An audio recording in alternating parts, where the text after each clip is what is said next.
Welcome to No Paint No Gains, I'm Ray, and in this episode I'll show you one of my favorite methods to speed paint zombie skin tones.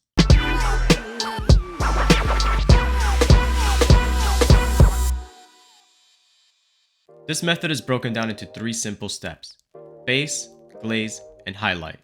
For my base layer, I start by selecting a few colors I want to set as the base tone for my zombie skin. I recommend selecting colors that coordinate well with the overall scheme of your army or unit, as it will be fairly prominent in the final product. For my models, I'll be using Flayed One Flesh, Necrotic Flesh, and Celestra Gray.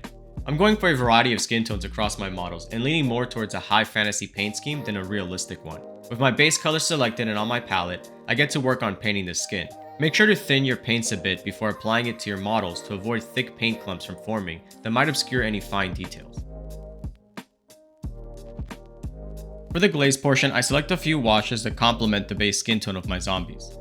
I then mix them in a 2:3 ratio with some Lamy and medium to dilute them even further. You can substitute the washes for inks, contrast paints, or even regular paint. The idea is that you want your paint to have a very thin glaze consistency.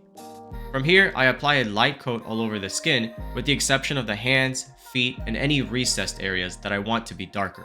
For those areas, I apply a few thicker coats to darken them further and up the contrast. The final step is to go back and pick out any sharp details, such as the knuckles on the hands and any upward facing areas on the face with the original skin tone color. With all that, you're finally done.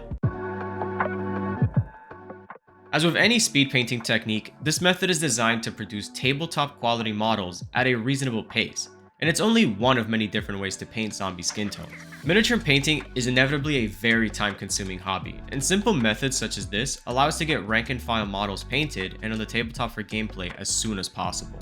That's it for this video. Don't forget to like, comment, and most importantly subscribe if you aren't already. It really helps small channels such as mine get more exposure and allows me to share my love of the hobby with the community more. Thank you for stopping by, and as always, stay messy.